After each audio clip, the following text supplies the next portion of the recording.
Israel में PM Modi की जिस यात्रा को नॉर्मल मानकर चल रही थी दुनिया, उसने कर डाला तगड़ा धमाका। सामने आया इजराइल में पीएम मोदी का सबसे बड़ा प्लान। चीन से लेकर अमेरिका तक पसर गया सन्नाटा। पीएम मोदी और बेंजामिन नेतन्याहू की जिस मीटिंग को दुनिया ने सिर्फ एक शिष्टाचार भेंट समझा था, उस मीटिंग के अंदर एक ऐसा ब्लूप्रिंट तैयार हो चुका है जो आपकी और हमारी सोच से कहीं ज्यादा आगे का है।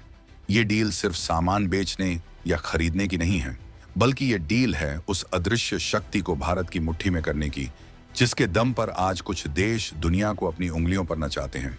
आखिर उस बंद कमरे में ऐसा क्या साइन हो गया जिसने यूरोप के बड़े बड़े ट्रेड एग्रीमेंट्स को भी फीका कर दिया? आखिर क्यों इस खबर के बाहर आते ही पड़ोसी मुल्कों के थिंक टैंक में हड़कंप मच गया है? हम आपको बताएंगे इस धमाकेदार खबर की पूरी कहानी। इस गेम चेंजर डील का एक एक पन्ना खोलेंगे, तो बने रहिएगा वीडियो पर। और इस संबंध में आपके जो भी विचार हों, कमेंट में लिखकर जरूर बताइएगा। तो चलिए अब इस राज से पर्दा उठाते हैं और समझते हैं कि आखिर नवंबर 2025 के बाद से भारत ने ये कौन सा नया गियर डाल दिया है। दरअसल भारत और इजराइल अब उस मुकाम पर पहुंच चुके हैं जिसे तकनीकी भाषा में फ्री ट्रेड एग्रीमेंट यानी मुक्त व्यापार समझौता कहा जाता है। लेकिन ठहरिए, अगर आप सोच रहे हैं कि ये सिर्फ टैक्स बचाने या सस्ता सामान बेचने का मामला है, तो आप बहुत बड़ी गलतफहमी में हैं। ये फ्री ट्रेड तो बस एक मुखौटा है। असली खेल तो इसके पीछे छिपी उस स्ट्रैटेजिक पार्टनरशिप का है जिसने दुनिया के होश उड़ा दिए हैं। नवंबर 2025 में जब इस समझौते के टर्म्स ऑफ रेफरेंस पर हस्ताक्षर हुए थे, तब किसी ने नहीं सोचा था कि भारत इतनी जल्दी इसे गेम ओवर मोमेंट में बदल देगा। जरा सोचिए, वित्त वर्ष 2024 से 25 में दोनों देशों के बीच 3.62 बिलियन अमेरिकी डॉलर का व्यापार हुआ, जो सुनने में एक बड़ा आंकड़ा लगता है। लेकिन पीएम मोदी और नेतन्याहू की जोड़ी ने अब जिस रास्ते को चुना है, वहां यह आंकड़ा तो बस चिल्लर जैसा लगेगा। असली मुद्दा है टेक्नोलॉजी का पूर्ण हस्तांतरण। यानी अब तक जो हम इजराइल से मांगते थे, अब वो हम खुद बनाएंगे। इजराइल ने अपना खजाना भारत के लिए खोल दिया है। ये समझौता भारत को उन चुनिंदा हाईटेक चीजों का हब बनाने जा रहा है जिनके लिए हम अब तक तरसते थे। बात सिर्फ खेती या पानी की तकनीक की नहीं है, बात है उस हाईटेक मैन्युफैक्चरिंग की जिसे इजराइल ने अब तक अपनी तिजोरी में छिपा कर रखा था। इस समझौते की सबसे बड़ी खासियत यह है कि यह पारंपरिक व्यापार की सीमाओं को तोड़कर इनोवेशन और सृजन की तरफ बढ़ गया है। इजराइल, जिसे दुनिया का स्टार्टअप नेशन कहा जाता है, अब अपनी सारी महारत भारत के विशाल बाजार और मैन्युफैक्चरिंग क्षमता के साथ जोड़ रहा है। इसका सीधा मतलब यह है कि आने वाले दिनों में आपके हाथ में जो गैजेट होगा, आपके देश की सुरक्षा में जो सिस्टम लगा होगा और आपके अस्पतालों में जो मशीनें होंगी, उन पर मेड इन इंडिया लिखा होगा, लेकिन उनके अंदर दिमाग इजराइल का होगा। ये जुगलबंदी अमेरिका और यूरोप की बड़ी बड़ी कंपनियों के लिए खतरे की घंटी है, क्योंकि अब भारत सिर्फ एक खरीदार नहीं बल्कि एक साझेदार बनकर उभरा है। इस समझौते ने उन सभी आलोचकों का मुंह बंद कर दिया है जो कहते थे कि भारत और इजराइल के रिश्ते सिर्फ हथियारों तक सीमित हैं।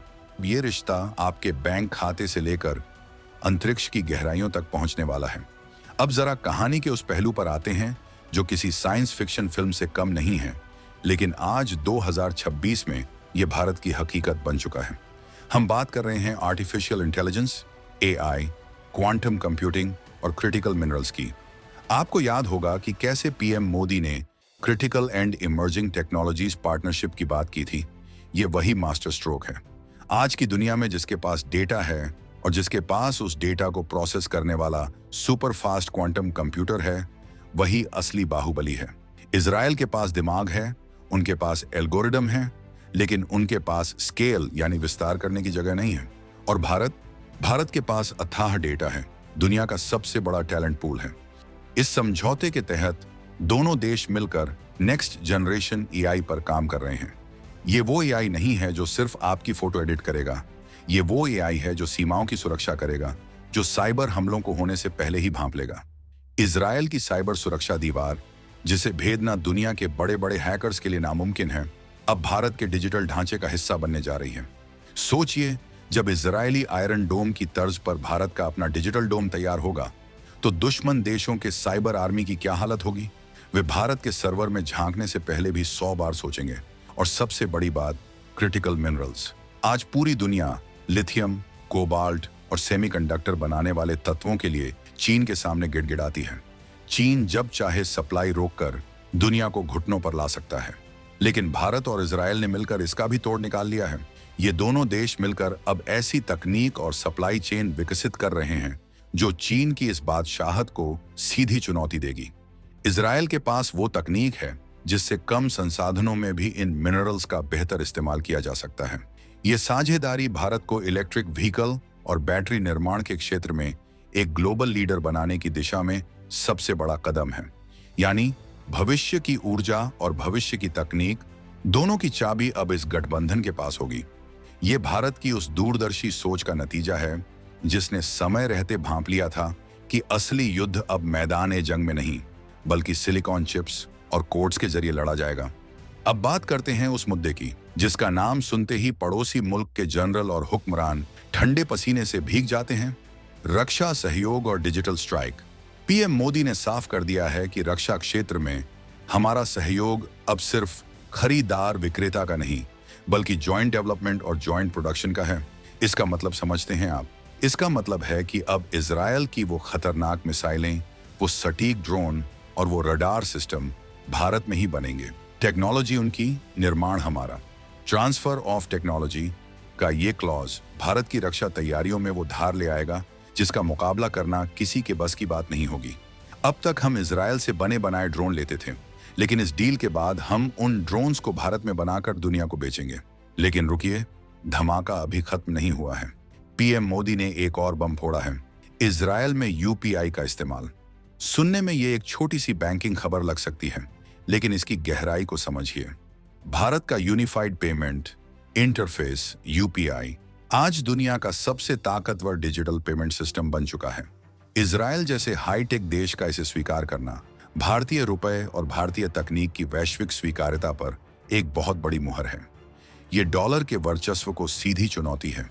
जब दो देश अपनी खुद की डिजिटल व्यवस्थाओं से जुड़ते हैं तो वे पश्चिमी देशों के बैंकिंग सिस्टम जैसे स्विफ्ट की निर्भरता को खत्म कर देते हैं। इसके अलावा सिविल, न्यूक्लियर एनर्जी और स्पेस यानी अंतरिक्ष में सहयोग।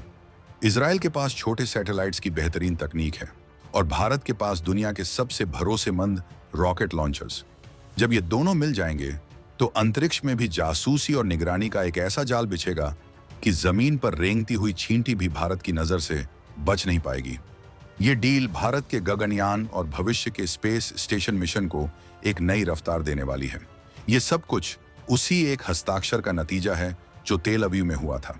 ये भारत की कूटनीति का वो स्वर्णिम अध्याय है जो बताता है कि 2026 का भारत अब दुनिया के नक्शे पर अपनी शर्तें खुद लिखता है। तो दोस्तों, इस पूरी कहानी का निचोड़ क्या है? ये भारत और इजराइल का फ्री ट्रेड एग्रीमेंट FTA महज एक व्यापारिक सौदा नहीं है, बल्कि ये 21वीं सदी के नए पावर ब्लॉक का उदय है।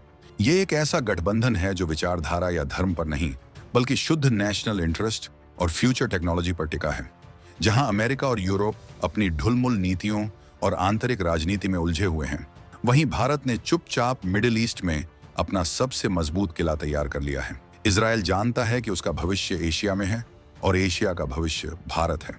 पीएम मोदी और नेतन्याहू की ये जुगलबंदी ये दिखाती है कि जब दो राष्ट्रवादी ताकतें मिलती हैं तो दुनिया के समीकरण कैसे बदलते हैं।